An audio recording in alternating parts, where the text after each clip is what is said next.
love neighbor, and social unrest will not take place no more. It'll be sure, there'll be perfect happiness for 1,000 years. That's what the Spirit is going to promise. And almost like the Garden of Eden created all over again. And now we find that a lot of preachers are preaching the great age of glorious new age of victory, victory over wars, victory over social unrest, victory over famines, and victory over all kinds of and he used the words New Age to describe what was coming. It would be a glorious new age, yeah. And this is exactly what the movement is all about today. And he went on and said, as I said a little earlier, that as life on this planet becomes more and more difficult, and calamities will strike the planet more and more frequently, the spirits at that time are going to put all their effort to impress religious leaders, to bring before the masses of the earth the sacredness of Sunday. See? They will teach Sunday sacredness. And with the religious leaders, looking forward to 1,000 years of perfect peace on earth, they will put all their effort into it. Then laws will be passed by governments. One person asked, what's going to happen about people that don't believe in the Spirit's recommendation? The priest says, that's be no problem at all. Laws will be passed by governments that will force people to go along with it, regardless of whether they believe in it or not. And he says the law enforcement officers will explain to people, make it clear that such a law is necessary to assure the well-being of all people. He says the laws will be passed with no effort at all. And then he went on and he said about the fact that the venerability of the sun, which in ages past was such an irritant to the Creator. All these great nations and other nations, the smaller ones, were all involved in sun worship. And in those centuries, the Creator found that teaching of worship of the sun to be a terrible irritant. And he said, it is going again to take place, but not in worshiping the sun, in remembering Sunday to keep it holy. He made a statement I would never forget. He says, by the observance of the day upon which the master, Satan, has placed the unction of his authority and power, he receives homage, regardless of whom people claim to worship. Isn't that something? So, can you understand now why I had 28 Bible studies in 1 week and started to go to church on Sabbath? And I never missed since until I became sick. The issue of a day of worship came up in that meeting. Was Sunday the only day mentioned? Well, you see, the priest mentioned, yes, about the fact Satan has chosen Sunday as his day. The Creator has chosen the 7th day of the week. Lucifer has chosen to call his day the first day of the week, Sunday. See? And regardless of what people claim to worship, worshiping God, the Creator, by observing that day, that particular day, they are bringing homage and respect. Now, at that time in your life, you were 20 years old or so. Had you ever heard of a Seventh-day Adventist? Never in my life. In that meeting... They didn't talk about Seventh-day Adventist. They talked strictly about Adventist. Well, they just talked... But they did... The word Adventist was mentioned. The priest was telling us that necromancy, as I mentioned earlier, is the belief that the dead have entered into a higher state of existence, etc. And he says, for centuries, friendly demon spirits have worked diligently to establish and uphold in the religious convictions of all people the belief that man has an immortal soul. See?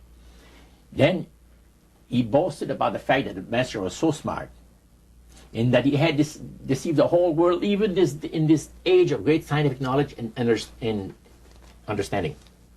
Then one person put his hand up, and that priest says, yes, we want to say something? He says, what about the Adventists? You can't count them deceived regarding the state of the dead. And I got a question.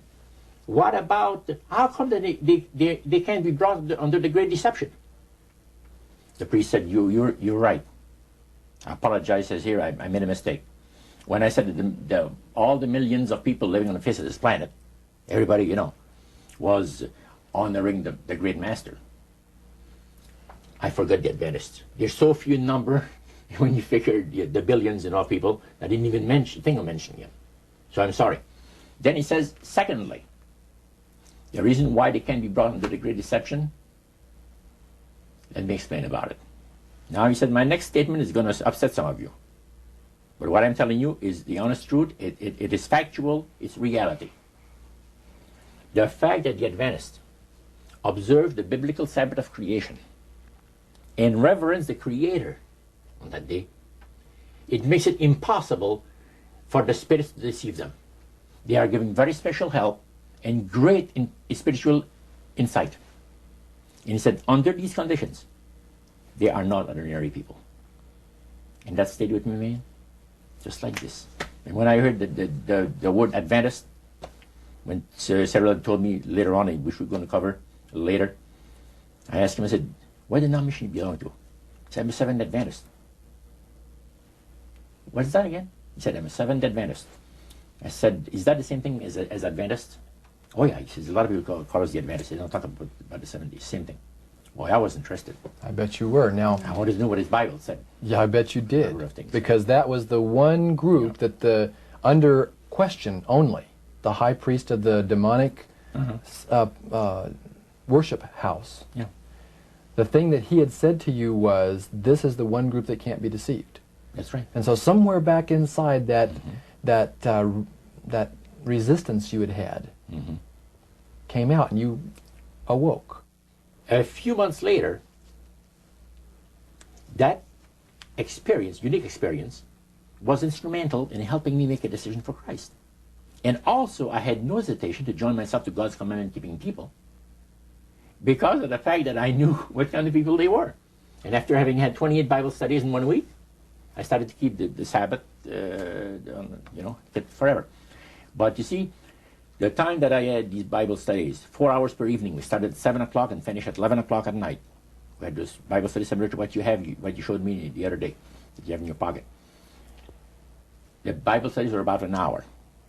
There were questions, and then you looked at the verses that they gave you in the Bible, and you had your answer. It was so fantastic. And the Spirit of God was really ministering to me the graces of redemption.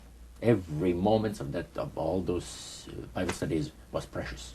Precious, precious, precious. Roger, at that time, your major language was French. You did not speak English, and all of this happened in the French language in Montreal. How long after you became a Seventh-day Adventist, or after you learned of Seventh-day Adventists, did you read the book Great Controversy by Ellen White? Well,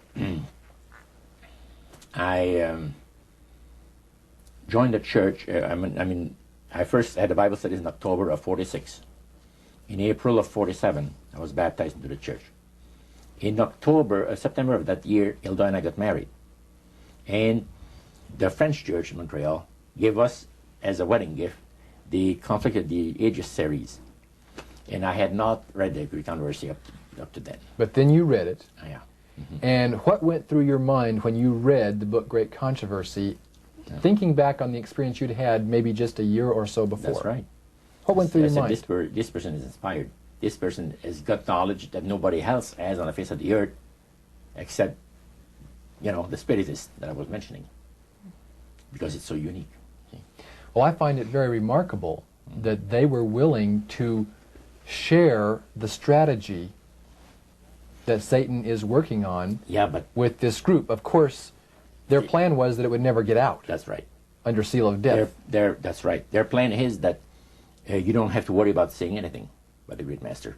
Because as soon as anybody strays some, the spirits will tell the high priest right away what's taking place. They did with my Bible study by Wednesday night. I studied on Monday and Tuesday. By Wednesday night, the spirit counselor appeared to the high priest and says, you have one of your defectors.